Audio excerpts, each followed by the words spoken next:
በእግዚአብሔር የመገናኛ ድንኳን መኖር የነበረበት ሶምሶን በዳጎን ቤተ ጣዖት ቆመ። ታውቃል? አይኑን አውጥቶት ግን ሰውየው እግዚአብሔር ሰከንድ ቻንስ ሰጠው። ሲሰጠውስ ከዚህ በኋላ አልቀልድበትም አለ። ቤተ ጣዖት ውስጥ ቆሞ እግዚአብሔር ያለ አንድ ጊዜ አሰበኝ ነው። እግዚአብሔርስ መጣ ያ የሚወርድበት መንፈስ ድጋሚ መጣ። ሶምሶን ጸሎቱን ነበር መቀየር የነበረበት። አብሬ ልሙት ባይል ሰይጣን እስከ መቼ ነው ሰውን የሚፈትነው? እስኪወድቅ መቼ ድረስ ነው ታዲያ ሰይጣን የምናሸንፈው? ወደ ጌታ እስክንሄድ። እስከ መቼ በጽድቅ ልኑር? እስክትሞት ወደ ጌታ እስኪሄድ እደክማለሁ። ኦፍ ኮርስ የሚያግዝ እግዚአብሔር አለ። ሊያቀት ይችላል። አዎ የሚያግዝ አምላክ አለ። ጸጋ ይሰጣል፣ ኃይል ይሰጣል። ስታንድ እንዳትቀይር እንጂ እግዚአብሔር ከዚህ በኋላ 70 ይስጠን 80 ይስጠን ምንም ይስጠን፣ በሰጠን ዘመን አገልግለነው እናልፋለን።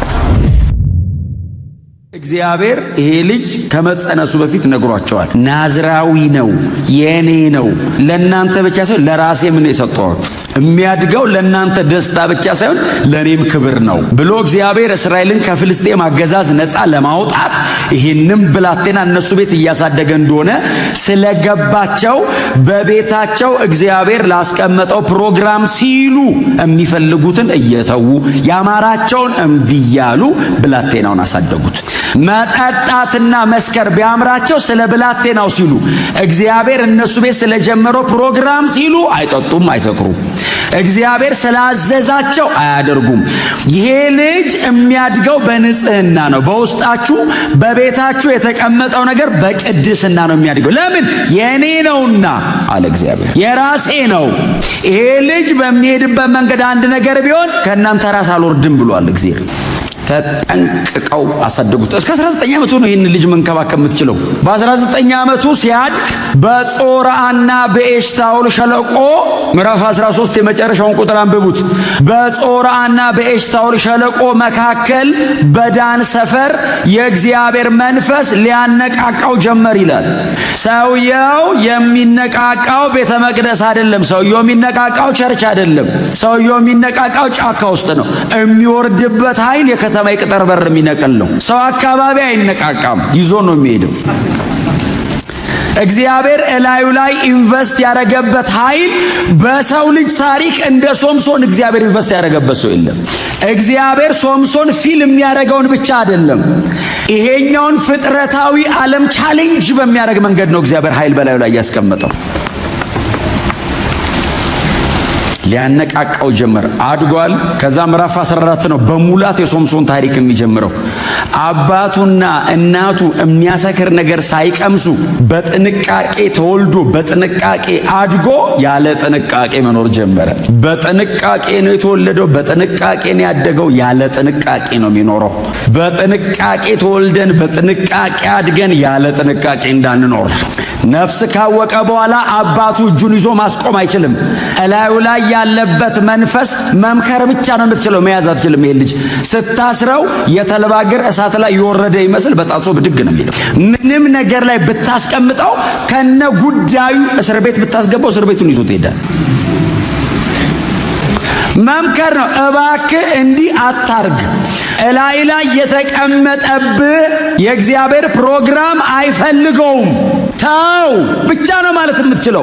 መያዝ አትችልም። ለምን? ትልቅ ሰው ነው፣ ያደገ ሰው ነው፣ ማቹር አድርጓል፣ ማመዛዘን ይችላል፣ መንፈስ አለበት፣ እግዚአብሔር ከእሱ ጋር ነው ያለው። መምከር ነው የምትችለው፣ መከልከል አትችልም። አባቱ ይነግረዋል፣ ተው ልጄ ይለዋል። መጀመሪያ ያደረገው ነገር ወደ ተምና ሄደ፣ ፍልስጤም ሰፈር ሄደና አንድ ሴት ተወደደ ይላል። ከዛ መጣና አባቱ እንደዚህ አለው፣ አጋባኝ አለው። ልጄ አለው፣ መምከር ነው የምትችለው። አይሆንም ብትለው አትችልም። ተው ልጄ፣ ከእስራኤል መንደር ኪዳን ካለው ሕዝብ መካከል ላንተ የሚሆን ጠፍቶ ነው እዛ ሄደህ እንደዚህ ሚስታጋቡኝ የምትለው? ወድጃታለሁ፣ አጋባኛል። እኸረ ሕጉ አይፈቅድም። አንተ ናዝራዊ ነህ፣ ጎናቸው ያለውን ሰው ለእግዚአብሔር የተለየህ ነህ በሉት።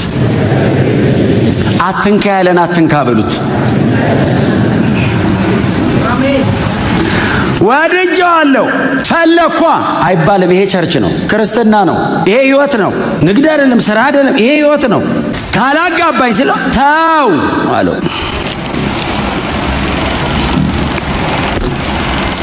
እግዚአብሔር ቅዱስ ነው ያላለው ቅዱስ አይደለም። እግዚአብሔር ቅዱስ ነው ያለው ቅዱስ። መስመር ሊኖረው ይገባል ህይወታችን። ቅድስና ላይ በጣም ጠንካራ አቋም ያዙ። በጽድቅ ኑሩ፣ አታስነኩ፣ ድንበራችሁን አታሳልፉ። ምንም ይቅርባችሁ፣ ህይወት ይበልጣል። አሜን በሉ። ምንም ይቅርብኝ፣ ህይወት ይበልጣል። ጌታን ገንዘብ ማድረግ ይሻለኛል ጌታን ትቼ ሌላ ነገር ከሚይዝ። ምንም ቀርቶብኝ አንድ ጥቅስ አለ መጽሐፍ ቅዱስ ላይ ጌታ ኢየሱስ ክርስቶስ ለደቀ መዛሙርቱ ያላቸው ሰው ዓለሙን ሁሉ ቢያተርፍ ነፍሱን ግን ቢያጎድል ምን ይጠቅመዋል? አይገርማችሁም? የጌታ ኢየሱስ ክርስቶስ ንግግር ዓለሙን ሁሉ ቢያተርፍ ይሄ ሁሉ ዓለም የሱ ነው ቢባል ነፍሱን ግን ካጎደለ ለ70 ዓመት ደስታ ሰው እንዴት ዘላለም ሉዝ ያደርጋል? አትደራደሩ። እግዚአብሔር በሰጣችሁ ነገር ክብር ለእግዚአብሔር። አትደራደሩ። እግዚአብሔር እናንተ ቤት ባኖረው በዚህ ታላቅ ጸጋ፣ በዚህ ህይወት አትደራደሩ። አትደራደሩ። ሶምሶን አገባ ይላል። ባይዘው ሄዶ አገባት ልጅቷን። ፍልስጤማዊት ናት ትሁና ልቤ ፈልጓታል እምቢ ብሎ ሄዶ አገባ። ካገባ በኋላ ሰውየው ይኸውልህ ዝም ብሎ አግብቶ አይኖርም። አጀንዳ ስላለበት ይነካካቸዋል። ሄዶ ማላቸው ሄዶ ቁጭ ብሎ ዝም ብሎ አይኖርም። አግብቶ አይኖርም አለበታ። አያስቀምጥህም፣ አይመችህም ቦታው እና ይነካካቸዋል። አባትና እናቱን ወደ ፍልስጤም ይዟቸው ሄድ ኑ ይዋት ይዞ ሲሄድ አሳየ። አባትና እናቱን አሳየ፣ አስተዋወቀ። አባቱና እናቱ በሐዘን ነው የሚመለሱት። ምክንያቱም እንዴት አድርገው እንዳሳደጉት ያውቃሉ። በሐዘን ነው የሚመለሱት። ፍልስጤም ሄዶ አገባ ብሎ በሐዘን። ከዛ ከአባትና እናቱን ሸኝቶ ከዛ ትንሽ ከረም ብሎ ሲመለስ አንድ የአንበሳ ደቦል መጣ ፊቱ። እኔ እኮ ይገርመኛል። አንዳንድ በህይወታችሁ የሚደረጉ ነገሮች ለሚሰሩ ነገሮች ማረጋገጫ አይደሉ። እግዚአብሔር እንደውም እድል እየሰጠ ነው። ቀይ መብራት እየተጣሰ ሰው እኮ ይለምዳል። ታውቃላችሁ፣ ቀይ መብራት ይለምዳል። አይናችን የመጀመሪያ ቀን ነው የምንደነግጠው። ከዛስ ቦግ ቦግ ቦግ ስንል መንገዱ መብራቱ ቀይ ነው ማለት ነው ይላል ሰው። አደጋ መሆኑን ረስቶ ሶምሶን እንደዛ እኮ ነው የሆነው። አዳብት አረገው ታውቃለህ መሳትን። ከዛ ሲመጣ አንድ ወጣት አንበሳ ነው። የአንበሳ ደቦል ይላል። በቃ ጎፈር ያለው አንበሳ ከጫካ ወጥቶ ሊበላው ሲመጣ ይላል አይደል የጌታ መንፈስ በላዩ ላይ ወረደ ይላል። ከዛስ በእጁ ምንም የለም ይላል። ወክ እያደረገ ነበር ማለት ነው። ምንም በእጁ አልያዘም። ጠቦት እንደሚቆራረጥ አንበሳውን ቆራረጠ ይላል። ብኖር ባየው የዛን ቀን እንዴት ነው አንበሳ የሚቆራረጠው? አንበሳ ሲቆራረጥ ነው የምናውቀው። ታርጎ ጥሎት ብሎ መንገዱን ቀጠለ። እኔ አንበሳ ገዳይ እኮ አላለም፣ ዝም ብሎ ሄደ መንገድ። ከዛ ደግሞ አባቱ ቤት ደግሞ ከረማላ ተመልሶ ሲመጣ አንበሳ ሆድ ውስጥ ንቦች ማር ሰርተዋል። ከዛ አየና አንበሳ የሚቆራረጥ ሰው ንብ አይነድፈው፣ ዞር ዞር አድርጓቸው ማሩን በላ ይላል። ከዛ ነው በዛ ስለሚል ያዝ አረገና ወደ አባቱ ቤት ይዞ ሄደ እና ለአባትና ለእናቱ ሰጣቸው። ብሉ አላቸው። ከየት አምጥተህ ነው ሲሉት ከየት እንዳመጣ አልነገራቸውም ይላል። ለምን መሰለህ? የሞተ አንበሳ ነው። ናዝራዊ ነው። የሞተ ነገር መንካት አይችልም። ከሞተ አንበሳ ሆድ ውስጥ ቢል አባትየው ደፍቶ ነው የሚለው። ስለዚህ አይዝም ከሆነ ቦታ ነው ያመጣው። ቶሎ ቶሎ ይነካል ሶምሶን። ፍልስጤም ሄዶ እንደዛ ኢንጌጅ ማድረጉ ሳያንሰው የሞተ ነገር ይነካል። የሞተ ነገር መንካት አትችልም ብሎት ጎናቸው ያለውን ሰው አንተ የተለየነ የሞተ ነገር መንካት አትችልም፣ አይቻልም። እንኳን ማር አይደለም ለምን እንቁ አታገኝም? የሞተ ነገር ከሆነ ተከልክለሃል። ሕጉ አይፈቅድም። ለህይወታችን መስመር እና ብጅ ቅድስና ላይ አትደራደሩ። የምትኖሩበት ህይወት የኖራችሁ ቀን አይደለም፣ ከሆነ ጊዜ በኋላ ነው ዋጋ የሚያስከፍለን። የዕለት ዕለት ዋጋ አያስከፍለውም። ኢንጆይ ነው የሚያደርገው ሶምሶን። ማር በላ ግን አየ መንገድ እየሳተ ነው።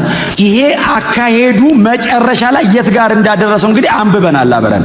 የዕለት ዕለት አይደለም የጎዳው ከተወሰነ ዓመት በኋላ ሲዘራ አያምም። እንደዚህ ነው የሚዘራው። ወደ አንተ አትዘራው፣ ማጨድ ነው ወደ ራስ። አይ የሰበሰብከው ቀን ወደ አንተ ነው የምትሰበስበው። ስትዘራው ግን ወደ አንተ አይደለም። ምንም ላይ መስልሽ ሴንስ አታረገው። በጣም ማይነር የሚመስሉ ጥቃቅን ነገሮች ናቸው ለሰይጣን ግራውንድ የሚሰጡት። የሰይጣን ህጋዊ መቆሚያ ኃጢአት ነው። በሰው ህይወት ላይ እንደዚህ አይነት ልምምድ ካለ በስፒሪቹዋሊ በጣም ብዙ ኦፕሬሽኖች ሊኖሩበት ይችላሉ። ሊዋጋው ይችላል ጠላት። በጣም ይከፍትበታል ጦርነት። የትኛውም ውጊያ ከዚህ አይነት ነገር ጋር የሚያዝ ነው እያልኳችሁ አይደለም። ግን ኃጢአት እያደረገ ግን ሰው በፍጹም አታክ ያደርገዋል። ይሄው ደግሞ ኃጢአት እንዲሰራ ያደርገዋል። ደግሞ ይሄ አልበቃውም ሶምሶን ከዛ ወደ ሀገሩ ተመለሰና አጥፋ፣ እግዚአብሔር ነግሮታል፣ ፍልስጤማውያንን አጥፋ ብሎ ነው የነገረው። አጥፋ፣ ከፍልስጤማውያን ጋር ህብረት እንዳይኖር አለው። ሄዶ አገባ። ማገባቱ አላነሰው። ቁጭ ብሎ ከፍልስጤማውያን ጋር ኑሮ ጀመረ። ምዕራፍ 14ን ብታነቡት እንቆቅልሽ አላቸው። አንተ እነሱ እድል ካገኙ እኮ ይገሉሃል። እነሱ እኮ እያመቻቹት እኮ ነው፣ የሚገሉበት ነገር እኮ እየፈለጉ ነው። እሱስ ይጫወታል መሃላቸው። እንቆቅልሽ አቀለ አሉት አይደል? ምዕራፍ 14 ላይ ላምብብላች ከበላተኛው መብል ከብርቱም ጣፋጭ ነገር ወጣ። ምን ማለት ነው አለ። አጥፋ ተብለ እንቆቅልሽ። እነሱ ኃይል አንሷቸው ነው። ኃይል ቢያገኙ ሶምሶንን ቀድሞ ነው የሚያጠፉት። ምንድነው የሚለው ቃሉ? ከበላተኛ መብል ከብርቱም ጣፋጭ ነገር ወጣ ሲላቸው በዚህ 7 ቀን ውስጥ ከመለሳችሁልኝ እኔ 30 ምናምን ካባ፣ ካልመለሳችሁልኝ እናንተ ለኔ ተለዋጭ ልብስና 30 ካባ ታመጣላችሁ አላቸው። 3 ቀን ሞከሩ ይላል፣ አልቻሉም። ከዛ ሚስቱን ጠሯት። አንቺ አሏት፣ ፍልስጤም አይደለሽ እንዴ? እና ታዲያ ያገባሽው ልታዘርፊን ነው እንዴ? ልታስገድኝ ነው ባንቺ ምክንያት? ይሄንን ሚስጥር ጠይቂውና ንገሪን፣ ካልነገርሽን አንቺንና የአባትሽን ቤት እናቃጥሏለን አሏት። ወዳው አይደለም ማለት ነው፣ ከጀርባ ፕሮግራም ተይዞበት ነው ማለት ነው።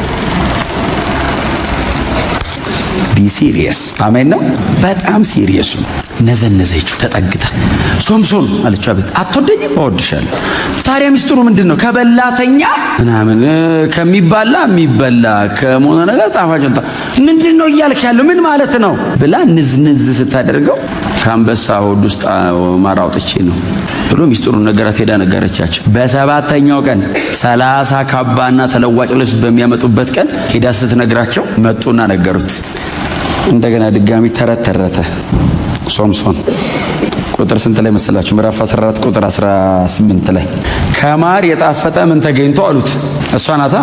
ከአንበሳ ወዲያ ብርቱ ከየት መጥቶ አሉት። አንበሳ ገለ ማር አውጥቶ ነው አሉት። ከዛ ምንድን ያላችሁ ሶምሶን? በጊደሬ ባላረሳችሁ እንቆቅልሽንም ባልፈታችሁ አለ። ተረት ጀመረ። ቁጭ ብሎ አጥፋ የተባለው ሀገር ቁጭ ብሎ ተረት። የኛ ሀገር ሰው ሆኖ አረፈ ተረት። እነሱ ፍልስጤማውያን ናቸው፣ ይተርቱ። ምን ፕሮግራም አላቸው? ምንም ፕሮግራም የለባቸውም። እሱስ አጀንዳ ለላዩ ላይ የሰው አይደለም፣ የመለኮት አጀንዳ። አጀንዳው የፋሚሊው አይደለም፣ የኔሽን ነው። እግዚአብሔር እንደ ሀገር እስራኤልን በሱ በኩል ነፃ ለማውጣት ነው የቀባው። ኢንተርቴን እንዲያደርግ አይደለም እግዚአብሔር ላይ አጀንዳ ያስቀመጠው። ሶምሶን የተለየ ኃይል አለበት ተብሎ እንዲወራለት አይደለም፣ ነፃ ለማውጣት ነው እግዚአብሔር ይሄንን ሁሉ ላይ ያፈሰሰው። ይጫዋታል ቁጭ ብሎ። ቀጠሉ እነሱ። በዚህ ምክንያት 30 ሰው ሄዶ ገደለ ይላል። 30 ሰው ገደለ በዚህ ምክንያት። አንዱ ኃጢአት ሌላ እየጎተተ ነው የሚያመጣበት። 30 ሰው ገሎ ይዞ መጣ። በዚህ ምክንያት ተበሳጨልና፣ ስሙኝ፣ ተበሳጨልና ተነስቶ ወደ አባቱ ቤት ሲሄድ ሚስቱን ይኸውላችሁ፣ እዩት ምን አይነት ላይፉ እንዴት ሚዝረብል እንዳረጉበት። ሚስቱን ወስደው ለመጀመሪያ ሚዜው ዳሩበት ይላል። እንዴት ሊያመሳቅሉት ፕሮግራም እንደያዙ ሚስቱን ብድግ አድርገው ወስደው ለመጀመሪያ ሚዜው ዳሯት። አባቱ ቤት ከርሞ ተመልሶ ሲመጣ ሚስቴ ሲል በቃ አንተ ወደ አባት ቤት ሄድክ እኮ መስሎን ለመጀመሪያ ሚዜ ዳር ናት። እንደውም ሁለተኛዋ ልጅ እንደውም እኮ ከሷ የተሻለች ቆንጆ ናት፣ ለምን አታገባትም አሉት። ሌላ ህይወት፣ ሌላ ፕሮግራም፣ ሌላ አሳይመንት ይሰጡታል። የእግዚአብሔርን አስጥለው የእነሱን እንዲኖር አረጉት። አትፍቀዱ። አሜን በሏ። እምቢ በሉ። እምቢ ኖ፣ ሌላ አጀንዳ አለብኝ እኔ አልፈቅድም፣ እድል አልሰጥም፣ አላረገውም። ልታጠፉ እግዚአብሔር አጠገባቸው ያመጣውን ነገር በፍጹም። ቀጠሏ። በዚህ ምክንያት ሶምሶን ደግሞ እንደገና እስራኤልን መበቀል ፈለገ። ሊበቀል ሲፈልግ የእግዚአብሔርን ኃይል ይፈልጋል። ሊስት ሲፈልግ ህጉን ይጥለዋል። ከዛ ሶምሶን ወደ ጫካ ወረደና 300 ቀበሮ ጣራ። ይገርመኛል ግን የድሮ ሰው የፈለገ ኃይል ቢኖርብህ አንተ ቀበሮ ጣራለን። 300 ቀበሮ እንዴ ብዙ ሰው የለም ማለት ነው ያኔ።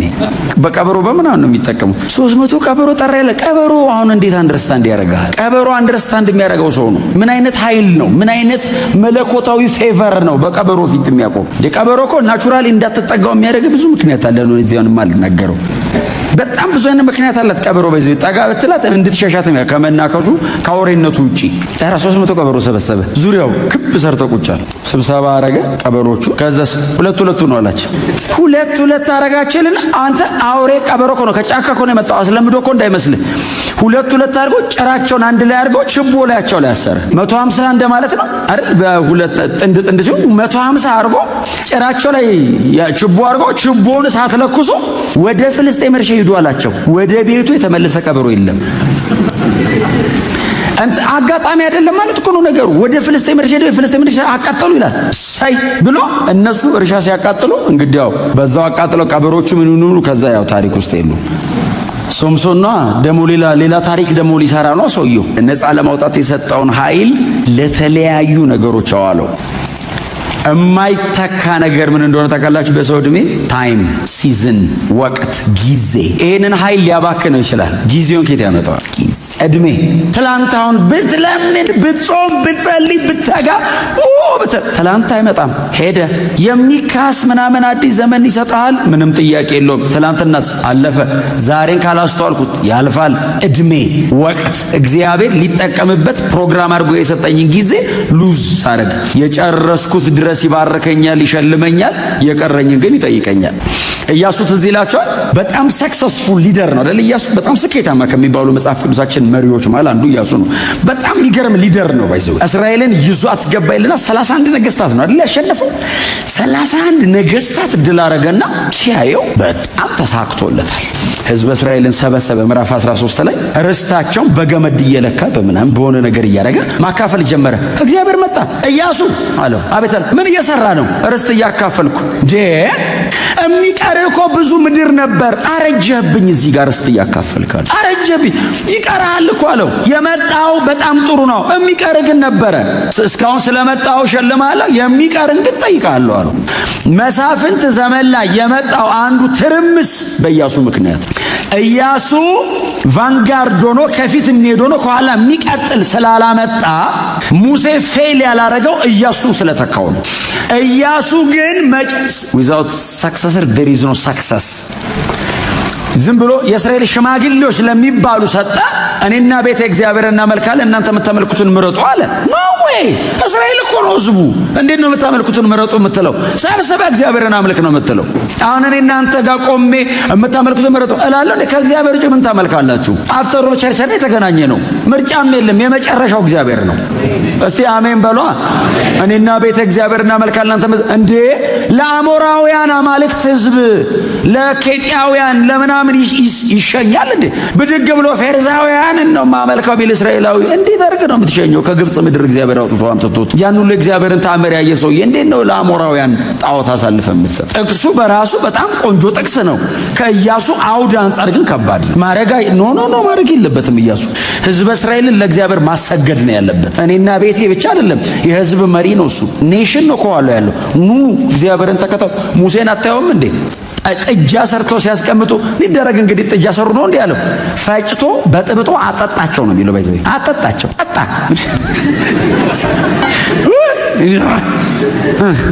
ሰማይማ የሱ በቃ የቶፓዚዮን አክሊል ነው የሚሆነው። ያንን ከግብጽ ይዘው የወጣትን ወርቅ ፈጭት አርጎ ኑጥ አቁሞ አጠጥቶ ከዛስ የእግዚአብሔር ወገን የሆነ በእኔ በኩል ይቆማል። ከዛስ አላመልክም የሚለውን በሙሉ ጨርሱት አላቸው። ጨርሶች እኮ ሌዋውያን ሌዊ እኮ ያኔ እኮ ነው የተመረጠው። ዘዳግም 33 ላይ ዱና አንብቡ። እግዚአብሔር በሙሴ በኩል እስራኤልን ሲመረቅ ለሌዊ እንደዚህ እኮ ነው ያለው። እናትና አባቱን ላላለ እህትና ወንድሙንም ለናቀ እኔን ለመረጠኝ ለሌዊ ርስቱ ነኛል። የፈለጋችሁትን የሚባል ነገር የለም። እግዚአብሔር ብቻ ነው አምላክ። ሲጀመር ሌላው በሙሉ አጋንንት ነው። የለም ከእግዚአብሔር ውጭ አይቻልም። ከጽድቅ ውጭ የለም ሌላ ምርጫ። በጽድቅ መኖር ብቻ ነው። እኛ ክርስቲያኖች ነን። በጌታ ነኝ ነኝ ሶምሶን ይኸው በእውነት ነው የምላችሁ። አሁን የሶምሶንን ዝም ብላችሁ እዩት። ዝም ብሎ ሲኖር ብታዩት የሚያስቀና ነው። ያስቀናል። በዚህ እንደዚህ ስታዩ የዛ ዘመን ብትኖር ካለቀ በኋላስ አሁን እንደና እንዳንተ ቁጭ ብሎ የሚያነባውስ ምን አለ ቢጨክን አትሉ? ምን አለ ትንሽ እንደው ያዝብ ያደረገው? ምን አለ ይሄንን የሚያክል ኃይል ለእግዚአብሔር አጀንዳ ቢያውለው? በዚህ አይነት መንገድ አይሞትም። በክብር ይጨርስ ነበር። በክብር አልጨረሰም። ከሶምሶን ጋር ማን ነው አይምሯችሁ ላይ የሚመጣው? ይህንኑ ሁሉ ኃይል ተሸከመ። ሶምሶን ፌል አረገ። የተለየ ኃይል የለበትም። ጨካኝ ነው። በጣም ሰክሰስፉል ነበረ ዮሴፍ። ግብጽ እኮ ነው ዮሴፍ። ግብጽ እንደዚህ የከተማ የቅጥር በር የሚነቅል ኃይል ቢኖረው ዮሴፍ እስር ቤት በሰላም ታስሮ ይቀመጥ። ሶምሶንስ ቢሆን እስር ቤት እዚህ አካባቢ ነበር ነው የሚያስብልህ። ይዞት ሄዶ መንገድ ነው የሚያደርገው እስር ቤቱን ሜዳ። ዊዝደም አለው። ሕግ ይጠብቃል። እግዚአብሔርን ይወደዋል። ዲሲፕሊን ነው። ኮሚትመንት አለው። ዲተርምን ነው። ዩ ሃቭ ቱ ቢ ሲሪየስ። እንደ ክርስቲያኑ ኑ እስቲ አሜን በሏ። በአንደበታችን ከምንሰብከው በላይ ሕይወታችን ይናገራል። ሕይወት ፕሪች የሚያደርገው ይበልጣል። ዮሴፍን ይዩት እስቲ። ምንም አድርገው አሁን እንደ ዮሴፍ እድል ነበረው ሶምሶን? አልነበረው። የጳጢፋራ ሚስት መጣ። ማንም በቤት ውስጥ የለም፣ አብረን እንተኛ አለች። ምንድን ያላት? ማንም ባያየኝ በእግዚአብሔር ፊት ምን ማለት እንደታውቃል? ወደ ጎን የሚያየኝ የለም፣ እንደዚህ ያየኝ ነው አላት። ይሄው አለ ከላይ በሱ ፊት እንዴት ይናረጋል? ጨርቁን ይዛ ኤግዚቢት ተገኝቶበት ነው ምንለው እኮ እኛ ራሱ ብንሆን አመን ለብሰ ያተገኛ አይደል እንዴ ነው ምንድነው? በጽድቅ መጨከኑን ማን አብሮት ይቆማል? እግዚአብሔር ካልሆነ 14 ዓመት እኮ ነው ዋጋ እኮ ያስከፈሉት። እያገላበጡ እኮ ነው እኮ ምጣድ ላይ ጥደው ሙክክ ያደረጉት ልጁን። እስቲ ዮሴፍን በአብርሃም ዘመን የተነገረ ትንቢት የተፈጸመው በዮሴፍ ሕይወት ነው። አባቱን ወንድሞቹን ብቻ እኮ አይደለም የተለያዩ መንግስታት መጥተው ከዮሴፍ ምግብ ገዙ ይላል። ኔሽንስ የተባረኩት በዚህ ልጅ።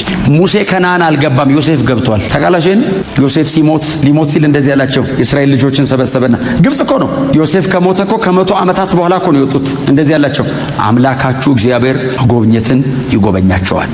ያኔ እግዚአብሔር ሲጎበኛችሁ ከዚህ ሀገር ትወጣላችኋል። እሱ እኮ በጣም ነው ንጉሱ ብቻ እኮ በወንበር ነው የሚበልጣው። ግን እግዚአብሔር ይጎበኛችሁና ከዚህ ሀገር ትወጣላችሁ። ስትወጡ አጽሜን እዚህ እንዳትተዉት ይዛችሁ ትውጡና እግዚአብሔር የሚለው ምድር አሳርፉት አላቸው። ሂዱና አንብቡ። ኢያሱ መጽሐፍ ላይ የዮሴፍን አጥንት ወስደው በተምናሴራ አሳረፉት ይላል። ሙሴ ምድረ በዳን የተቀበረው፣ አሮን ምድረ በዳን የሞተው፣ ማርያም ምድረ በዳን የሞተችው፣ በሙሉ ምድረ በዳን ያለቁት። ዮሴፍ ገብቷል። በቁሙ እንዳይመስልህ ሞቶም ተሳክቶለታል። ርስት ወርሷል። የጽድቅ አቋም የሚጠቅም ዘንድሮ ብቻ ላይሆን ይችላል። የዕድሜን ሁሉ ካንቀላፋ በኋላ ተጽዕኖ ይቀጥላል። አንተ በሕይወት በማትኖርበት ዘመን ሌጋሲ በለው የፈለግከውን በለው ይቀጥላል። በእግዚአብሔር መንግስት ምልክት ሆነ ትኖራል። እስቲ አሜን በሏ። ለማንም ብሎ አይደለም። ሶምሶንን ይዩት። በጣም ፌቨርድ ነው። በጣም ፕሮሞት የሚደረግ አይነት ሰው ነው። መጣ ከተባለ ሶምሶን በቃ ከተመለ። ሶምሶን ገብቷል ከተባለ ቀበሮ ይጠራብሃል፣ አንበሳ ይገነጣጥላል። ከዛ ይሄንን ሲያደርግባቸው 300 ቀበሮ እርሻቸውን ሲያቃጥል ፍልስጤማውያን ተሰበሰቡና እንደዚህ ያሉ እንሂድና ሶምሶንን አንችለው እስራኤልን ሄደን እናጥፋ ብለው የእስራኤል መሪዎችን ሰበሰቧቸውና እናንተ አሏቸው ይሄ ሶምሶን የሚሉት ሰው እየመጣ አንዴ በቀበሮ አንዴ በምን አገራችንን እያጠፋ ነው እና እንዳደረገብን ልናደርግበት ስለምንፈልግ አሰለፋችሁ ስጡት ሲሏቸው በጥንቃቄ ስሙኝ። የእስራኤል ሽማግሌዎች ሄዱ ሶምሶን ጋር ና አሉት። አቤት ቁጭ በል ፍልስጤማውያን ይፈልገዋል አስረን ልንሰጥ ነው አሉት። እንደዚህ ያላቸው እናንተ ምንም አታርጉ። ለምን መሰለህ? ወንድሞች ናቸው። ኃይሉ የሚሰራው ጠላት ሰፈር ነው። እናንተ እንዲች እንዳትነኩ። እነሱ በጥፊ ቢመቱት የሚያሟላ ወንድሞች ናቸው። ጎናቸው ሰው ልባርክ ተጠርቻለሁ በሉት። አኖይንቲንግ ጉዛ ነው የሚሰራው። በወንድሞቹ መካከልና በጠላቶቹ ፊት ለፊት ነው የሚለው ቃሉ። ለቸርች ነው እግዚአብሔር ከቀባችሁ ይሻል እሰሩኝና ብቻ ወስዳችሁ የምታደርጉልኝ አንድ ፌቨር አላችሁ። ምን እናርግልህ አሉት። እሰሩኝና እነሱ ማል ቁጭ አርጉ። አንተ ጠላት ማሉ ሰደኝ ትላለህ እንደ ፌቨር። እናንተ እንዲች አትንኩኝ። እነዚያው ታጥቀው 1000 ናቸው ይላል መጽሐፍ። ታጥቀው መጥተው ቆሞ ይጠብቁታል። ድንበር ላይ አስረው እጅና እግሩን በአዲስ ገመድ አስረው ቼክ አድርገውት ወደ ታች ወረውሩታል፣ ይገፈትሩታል። ምንም የሚወርድበት መንፈስ የለም። ታውቃለህ፣ ዝም ብሎ ይገላበጣል። እዛ ብቻ ወሰዱ ይላል። ወስደው ይላል ጠላቶቹ መሃል ቁጭ አደረጉት ይላል። የእግዚአብሔር መንፈስ በላዩ ላይ ወረደ ነው የሚለው። ቀጥሎ ከዛስ ብጥስጥስ አደረገውና ቆመ ይላል። አለበት እኮ የሚነካው ነገር ነው መጥፎ።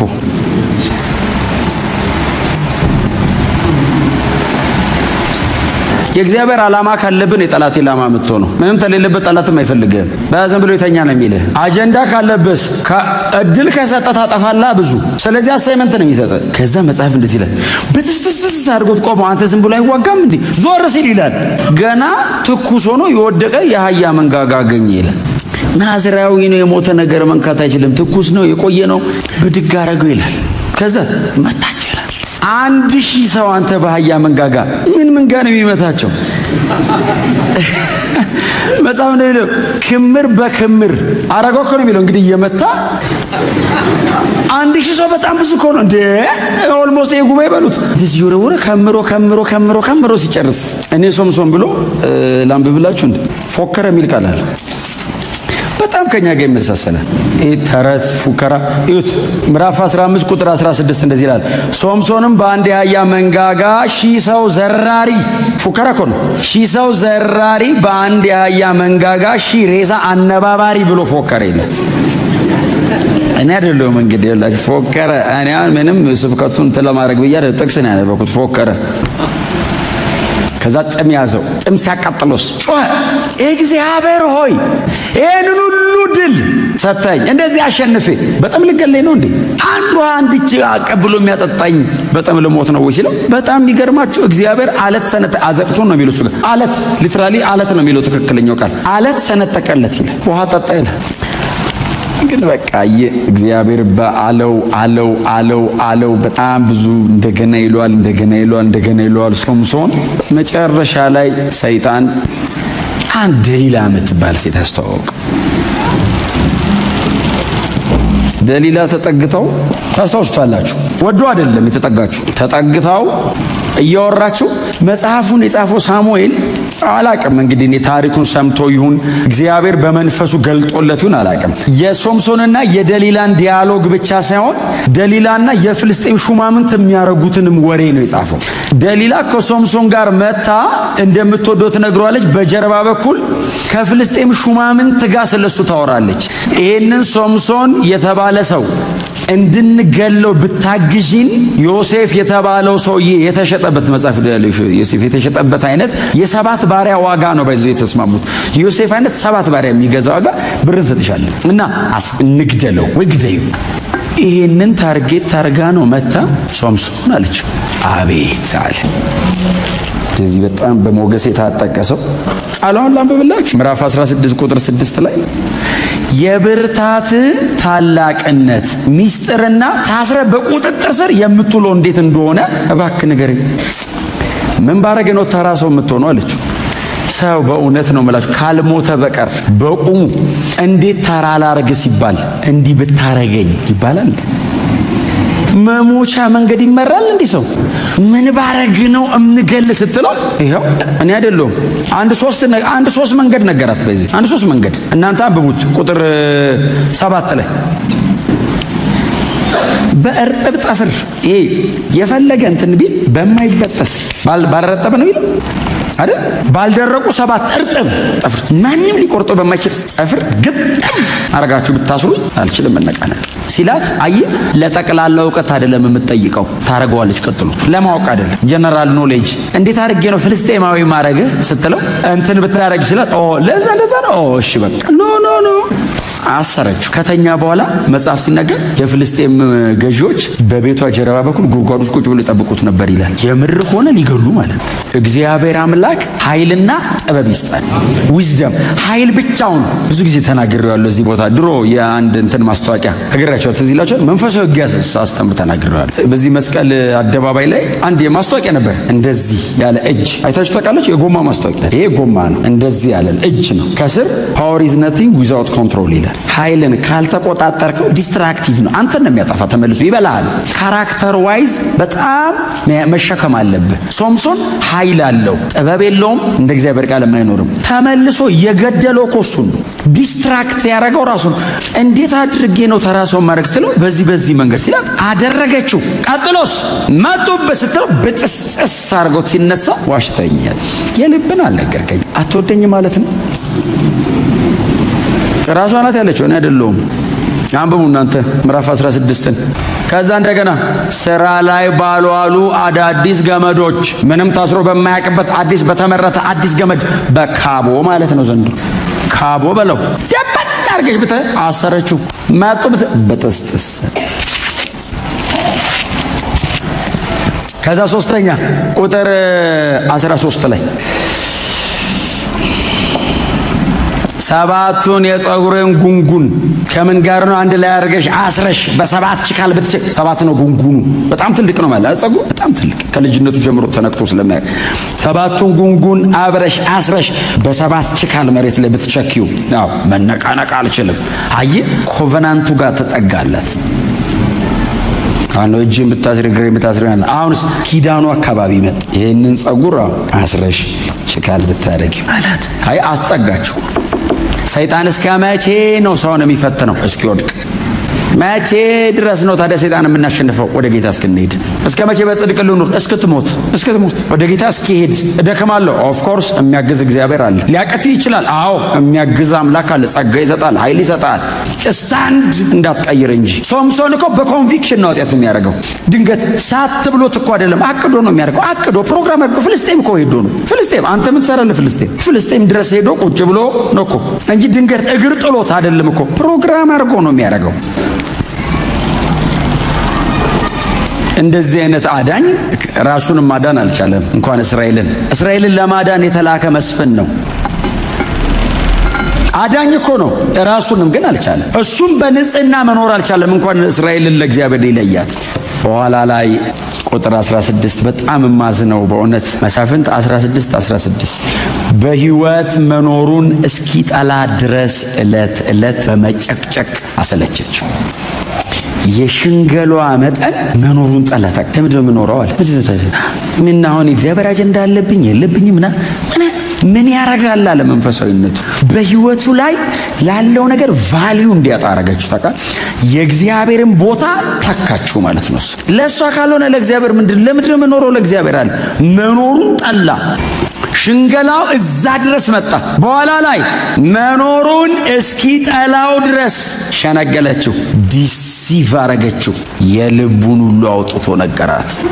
የመጨረሻውን ቃል አወጣ። እነዚህ 7 ጉንጉኖች ናዝራዊ ስለሆንኩኝ ምላጭ ነክቷቸው ያለ እነዚህን 7 ጉንጉኖች ከራሴ ላይ ብትላጫቸው እንደ ማንኛውም ሰው ተራ እሆናለሁ። ጎናቸው ያለውን ሰው ተራ አይደለህም በሉት።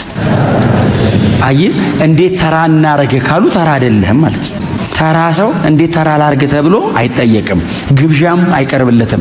ግብዣ የሚቀርብልህ የተለየ ነገር ስላለብህ ነው። ያንን ለማስጣል ነው፣ ወደው አይደል። ከዛ መጽሐፍ ሲናገር ጉልበቷ ላይ ያስተኛችው። እንቅልፍ እንደያዘው እርግጠኛ ስትሆን 7ቱን ጉንጉን ከፍልስጤም ገዦች አስመጥታ አስላጨች። አስራው መጽሐፍ ቅዱስ ሲናገር ልታስጨንቀውም ጀመረች የሚል ቃል አለ። ቀሰቀሰችው አይደለም የሚለው መጽሐፍ ይላችሁ ስሙኝ። መጽሐፍ ቅዱስ በጣም በጥንቃቄ የተጻፈ መጽሐፍ ነው። የልቡን አውጥቶ እንደነገራ ታወቀችልህ፣ በቃ ገባት። ከዛ ቀጥሎ መቀስቀስ አይደለም ማስጨነቅ ጀመረች። ተነስ ማጦበት ስትለው መጽሐፍ እንደዚህ ይላል፣ እንደ ወትሮ የሆነ መስሎት ሊነሳ ሞከረ፣ እግዚአብሔር ከእርሱ ሄዶ ነበርና እርሱ ግን አላወቀ። ሲመጣ ያስታውቃል። ተራራ እየነቀለ ቋጥኝ እያፈረሰ ዛፍ እየገነጠለ ቀበሮ እየጠራ ነው ሲመጣ። ሲሄድ አያስታውቅ። ለመነው ትሪት አረገው። እባክህ ሶምሶን እባክህ አለው። እግዚአብሔር ትቶት ሄዶ ብቻ ሳይሆን ሶምሶን እግዚአብሔርን ትቶት ሄደ። ኪዳን መሃላቸው ነበር፣ አስነሳው። አልፈልግም አለ። እግዚአብሔር ቦታው ላይ አለ፣ ሶምሶን ጥሎ ሄደ። You have to be serious። ይሄ ህይወት ነው። ሰይጣን የሚፈልገው ሰውን ለመግደል ጌታችን ኢየሱስ ክርስቶስ የመጨረሻውን የሰይጣንን ዓላማ ነገረን። የመጨረሻ ሰይጣንን ከኢየሱስ በላይ የሚያውቀው የለም፣ ፈጣሪው ነው። ኃጢአት ሲሰራ ከሰማይ የወረወረው ኢየሱስ። ስለ ሰይጣን ራሱ ያወራውን አይደለም ማመን ያለብህ። የሆነ ሰው የመቶ ሰይጣን ማለት ብሎ የነገረን ብቻ አይደለም ማመን ያለብህ። ኦፍ ኮርስ ለመምዱን ሊነግረኝ ይችላል። ኢየሱስ ያለው ግን ትክክለኛ ዴፊኒሽን ነው። ሌባው አለው፣ በቃ ሌባ ነው። ሶምሶን ጋር የመጣው ሊሰርቅ አለ፣ ሊያርድ ሊያጠፋ እንጂ ስለሌላ ስለምንም። ሰይጣን ካከበረ ሊያርድ እያመቻቸ ነው። ብራዘር ከፍ ካረገ ቄራው ላይ ነው ማለት ነው ማረጃው። አወዳደቅህን በደንብ እያስተካከለ ነው ማለት ነው። ሰይጣን ማንንም ለማክበር ፕሮግራም አድርጎ አያውቅም። ጌታ የነገረን ሊያርድ ሊያጠፋ ስለሌላ ስለምንም።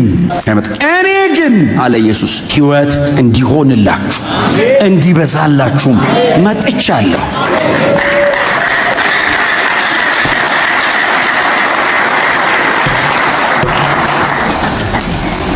ይሄ ወጣት መጽሐፍ ሲናገር ያዙት ይላል። ከዛን ቀን ወዲህ ደሊላ የምትባል ሴት አይቶ አያውቅም። የወደደችው ተራ እስኪሆን ነው። የወደደችው አጀንዳውን እስኪጥል ነው።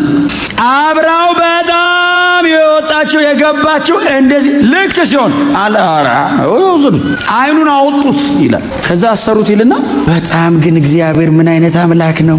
የሶምሶን ጸጉር እንደገና ማደግ ጀመረ ይላል። እግዚአብሔር ሶምሶን ሲመለስ እግዚአብሔር መለስ አለ። እግዚአብሔር ሆይ ማረኝ ሲለው ጸጉሩ እንደገና ማደግ ጀመረ። ከቤተ ጣዖታቸው ተሰብስበው ሶምሶንን ከእስር ቤት አመጡት ይላል። አመጡትና አየ ዋርፌሩ የሶምሶንና የነሱ አይደለም፣ የዳጎንና የእግዚአብሔር ነው። እንደዚህ ያሉ አምላካችን ዳጎን አሸነፈ አሉ። አሸነፈን አይደለም ያሉት፣ አምላካችን ዳጎን አሸነፈልን። ስፒሪቹዋል ነው። አየ ዋርፌሩ የአይምሮ አይደለም፣ የኔ መውደቅ አይደለም ፕሮግራማቸው። በእኔ መውደቅ ውስጥ የሚሰደብ የእግዚአብሔር መንግስት ነው ፕሮግራማቸው። አየ አንተን ጣሉ አልጣሉ እሱ አይደለም ፕሮግራማቸው። ካንተ ጀርባ የሚያጠለሹት የወንጌል ፕሮግራም አለ። አይ አታው ለፌል አረጋ ለምን ዝም ብሎ እኮ ነው ኢየሱስ ምናምን የሚሉት ነው የሚባለው። ፕሮግራሙ የኪንግደም ነው፣ ፐርሰናል አይደለም። የኔ አይነት 100 ምናምን ሚሊዮን ሰው አለ ኢትዮጵያ ውስጥ። ጥላውን የሚባል ግለሰብ ወደቀ ቆመ፣ እሱ አይደለም። ከኔ ጀርባ የእግዚአብሔር መንግስት ስም ተጠርቷል። ከእያንዳንዳችሁ ጀርባ የተጠራ የኢየሱስ ስም አለ። አንተ አበላሸ፣ አንተ ወደክ ማለት ብቻህን አትወድቅም። ኪንግደም ከጀርባ እንደ ራሴ ነን እኛ የእግዚአብሔር መንግስት አምባሳደርስ ነን። እኔ እግዚአብሔርን ወክዬ ነው መሬት ላይ ያለሁት። የኔ የምለው ህይወት የለኝም፣ የጌታ ሆኗል ከዚህ በኋላ። ስለዚህ ጥላውን ቢሳካለት እግዚአብሔር አሳካለት ነው። ጥላውን ደክመው ቢያበላሽ እግዚአብሔር አልቻለም ነው። you have to be serious። ንቁ፣ እንደዚህ አይነት ነገር ላይ ንቁ። ኪንግደም ነው የወከላችሁት። ሶምሶን አልገባውም። ኢንጆይመንቱ የብቻው፣ ውድቀቱ የብቻውን የመሰለው ነገሩት። መጨረሻ ላይ ሰብስበው አቆሙ ነገሩት። አምላካችን ዳጎን ያንተን አምላክ አሸነፉ አሉት። ለአምላካቸው ለዳጎን ክብር ሰጡ። ሶምሶንስ በእግዚአብሔር የመገናኛ ድንኳን መኖር የነበረበት ሶምሶን በዳጎን ቤተ ጣዖት ቆመ። ታውቃል? አይኑን አውጥቶት ግን ሰውየው እግዚአብሔር ሰከንድ ቻንስ ሰጠው። ሲሰጠውስ ከዚህ በኋላ አልቀልድበትም አለ። የሚመራው ልጅ ጠጋ አለውና ቤተ ጣዖቱ የተደገፈባቸውን 2 ምሰሶዎች በእጅ ያስይዘኛል። በጣም ነው የምወደው። የእግዚአብሔር ርህራሄ አይገርማችሁ? ቤተ ጣዖት ውስጥ ቆሞ እግዚአብሔር ያለ አንድ ጊዜ አሰበኝ። እግዚአብሔርስ መጣ ያ የሚወርድበት መንፈስ ድጋሚ መጣ። ሶምሶን ጸሎቱን ነበር መቀየር የነበረበት። አብሬ ልሙት አለ ባይል ሶምሶን ላይ ያለው መንፈስ እኮ ድፍን ቤተ ጣዖት እኮ መገነጣጠለ ፍልስጤምን እኮ የሚያጠፋ እንደዚህ ያለ እግዚአብሔር ያለ ከዚህ በኋላ መኖር አልፈልግም እኮ ነው። በቃ ላንተ ብቻ ነው ፈልገው። ለኔ አልኖርም ከዚህ በኋላ አልፈልግም፣ ለኔ ላንተ አለው። አይ ሚሽኑን ብቻ አይደለም ህይወቱን ከፈለ። ውሳኔውን አየ የሶምሶን ከዚህ በኋላ ይሄንን ህይወቴ ነው ዳጉንንም ተከታዮቹንም አጥፍቼ በቃ ልሙት ብሎ እግዚአብሔርን ለመነ ይላል። ሲጮህ የእግዚአብሔር መንፈስ በላዩ ላይ ሲወርድ ምሰሶቹን ይዞ ጮኸ ይልና ይዟቸው ወደቀ። 3000 ሰው ሰገነት ላይ ነው የነበረው። ባይዘው ከስር የነበረው አይቆጠርም። ይዞት ሲል ያንን የሚያክል ቤት ማለት ድፍን ቤተ ጣዖቱ ከነ አጋንንቱ ማለት ጣዖቱ ያው ሰይጣን እላያቸው ላይ ይዞት ወደቀ ይልና በህይወት ከገደለው ይልቅ ተባለ። ሲዘጋ ታሪኩ አየ በሞቱ የገደለው ይበዛ ነበር ይላል። እግዚአብሔር በሰጠን በምንም አይነት መንገድ መታችሁ ሊሆን ይችላል። ከዚህ ይሄው ስቲል በህይወት አለ። ምን ይሆን እዚህ ቤት የሞተ ሰው አላችሁ አይደል? እስቲ ያለ ሰው ያላችሁ ባክ አለ ማለት ነው። እንደ ሶምሶን አንጸልይም፣ ይዤው ልሙትን አንጸልይም። እግዚአብሔር ከዚህ በኋላ 70 ሚስጠን 80 ሚስጠን ምንም ሚስጠን በሰርጠን ዘመን አገልግለነው እናልፋለን። ከዚህ በኋላ የእግዚአብሔር ስም በቤተ ክርስቲያን መሰደብ የለበትም። በእኛ ምክንያት ወንጌል መሰደብ የለበትም። እግዚአብሔር አንድ ልጁን የከፈለበትን አንድ ልጁን መስዋዕት ያደረገበትን ወንጌል እግዚአብሔር በእኔና በእናንተ ዘመን ስታንዳርዱን አስጠብቆ ያስጨርሳል። በኋላ ላይ ወንድሞቹ መጡ፣ ሰሙ። ሶምሶን ስንት ሺህ ሕዝብ በቤተ ጣዖት ውስጥ ገደለ፣ ግን እሱም አብሮ ሞተ የሚል ያ በመላእክ ተነግሮ በእግዚአብሔር ፕሮግራም የተወለደ ልጅ ሞተ ተብሎ ተጻፈ። ሞተ፣ ሶምሶን ሞተ። መጡ ይልና ወንድሞቹ ያኔ እግዚአብሔር የሚያነቃቃበት ቦታ ላይ ምዕራፍ 13 የመጨረሻው ቁጥር በጾርዓና በኤሽታኦል ሸለቆ የእግዚአብሔር መንፈስ ያነቃቃው ነበር የሚለው እዛ የሚነቃቃበት ቦታ ወስዶ ቀበሩት። መነሻው ላይ ወስደው ያንተ መቃብር እዚህ ነው አሉት። ከእግዚአብሔር ጋር የተገናኘበት ኢንካውንተር ያለበት ቦታ ላይ ብለው ወስደው አሳረፉት። ምክንያቱም የሶምሶን ታሪክ ከእግዚአብሔር ጋር ነው የጀመረው። የሶምሶን ታሪክ ከሌላ ሰው ጋር የለውም። አንተ ከእግዚአብሔር ጋር ነው አሉ። እንደዚህ አይነት በብዙ ድካም፣ በብዙ ውድቀት፣ በጣም በብዙ አቅም ማጣት ውስጥ የኖረ መሪ ነበራት እስራኤል። ሰይጣን ሶምሶንን ለመጣል 20 ዓመት ነው የለፋው። በ20ኛው ዓመት ተሳክቶለት ሶምሶንን አገኘው። የአዲስ ኪዳን መሪያችን ኢየሱስ ነው። ሞዴላችን ክርስቶስ ነው። የሚታደገን መስፍናችን ኢየሱስ ነው። ንጉሳችን ክርስቶስ ነው። የመሳፍንት መጽሐፍም ላይ አፍተሮል እነዚህ መሳፍንቶች እንደ ጥላ ናቸው። 11:28 ላይ የእስራኤል ታዳጊ እግዚአብሔር ነው የሚለው። እግዚአብሔር ነው የእስራኤል ንጉሷ ነው የሚለው። ምዕራፍ 6 ቁጥር 28 አካባቢ ጌዲዮን ለእስራኤል ሰብስቦ ንገስብን ሲሉት እኔ ንጉሳቸው አይደለሁም እግዚአብሔር ነው ንጉሳቸው አላቸው። እነዚህ ጥላ ናቸው። ይደክማሉ፣ አቅም ያጣሉ፣ ኃይል የላቸውም። በተለያየ አጋጣሚ እንከን፣ ሽንፈት፣ ድካም ይታይባቸዋል። ፍጹም አዳኝ አለን። በምንም አይነት መንገድ ኃጢአት አልባ የሆነ አዳኝ አለን። በድካሙ ሳይሆን ስለ ሰው ልጆች ኃጢአት በመስቀል ላይ እርቃኑን የሞተ አዳኝ አለን። አባቶቻችን ደክመው ነው የሞቱት። ኢየሱስ ግን ስለ ኃጢአቴ ነው የሞተው። ስለ እኔ ሲል ነው። የሰራሁት በደል፣ የሰራሁት ኃጢአት ሞት ያስከፍለኛል። ስለዚህ ያንተን ሞት አምጣ ብሎ ኃጢአት የማያውቀው እርሱ ስለ እኔ ኃጢአት በመስቀል ላይ ሞተ። ፍጹም አዳኝ አለኝ። አዳኝ አልፈልግም። የሚነሳ መስፍን አልጠብቅም። ኦልሬዲ ተነስቶልኛል። ጌታ ኢየሱስ ክርስቶስ ስለ ኃጢአተኞች በመስቀል ላይ ሞቷል። የምናየው የምንከተለው ለዘላለም ነፃ ያወጣን መስፍናችን ከፊታችን አለ። ሞቶ አልቀረም። ሞትን ድል አድርጎ ደግሞ ተነስቷል። ለዘላለም በእግዚአብሔር ፊት ስለኛ እያበራ ይኖራል። ደግሞ በቅርብ ይመለሳል። ሃሌሉያ። ደከመ፣ ወደቀ፣ በሞቱ ምናምን ገደለ ብዬ አላቆምም። ከሞት ደግሞ ተነስቷል። ኢየሱስ መስቀል ላይ ሲሞታው ይዞኝ አይደለም የሞተው፣ አስነሳኝ እኔን። ኢየሱስ ሲሞት ሞትን ገሎ በእርሱ ሞት ለኔ ሕይወት ተሰጠኝ። ሶምሶን ሞተ፣ ታሪክ አለቀ። ኢየሱስ ሲሞት የኔ ሕይወት ጀመረ። ኢየሱስ ሲሞት እኔ ከአብ ጋር ታረኩኝ። የዘላለም ሕይወት በር በኢየሱስ ሞት ተከፈተ። እንደነዚህ ሰዎች ኢየሱስ ሞተ፣ ታሪክ አለቀ አይደለም። ኢየሱስ ሞተ፣ እኔ በሕይወት ኖርኩ። እኔ የምሞትበትን ኢየሱስ ሞተው፣ ሞተ። አለኝ መስፍን፣ አለኝ ንጉሥ፣ አለኝ አዳኝ። ዘላለማዊ ንጉሥ ነው። የሚቀባ የሚመጣ የለም ከዚህ በኋላ። ተቀብቶ የነገሰ አለ። ሃሌሉያ። ለዚህ ሕዝብ ሌላ አዳኝ የለውም። ኢየሱስ ብቻ ነው አዳኝ። ለዚህ ሕዝብ የሚመጣለት ሌላ ተስፋ የሚደረግ ነገር የለውም። መሲያችን ክርስቶስ ነው። የሚመጣልን እሱ ብቻ ነው። እማያዋጣው አቅም አጣው፣ ኃጢአት አንገላታኝ፣ ሕይወቴ ደከመ፣ ተሰቃየው፣ እንዴት አድርጌ ልውጣ የምትሉ ሰዎች ካላችሁ ኢየሱስ አለ። ኢየሱስ አለ። እኔ የከሌኔው አልልም። በቃ የመጨረሻ ተሰብስበን የምናየው ኢየሱስ አለ። በቃ እሱ ኢየሱስ ክርስቶስ ስለ እኔ ኃጢአት መስቀል ላይ ሞቷል። ስለ ሰው ልጆች ሁሉ ኃጢአት መስቀል ላይ ሞቷል። በቅርብ ተመልሶ ይመጣል። በእርሱ የሚያምኑትን ሰብስቦ የመሰረተው መንግስት ውስጥ ያስገባናል። ያዘጋጀልን ስፍራ ይወስደናል።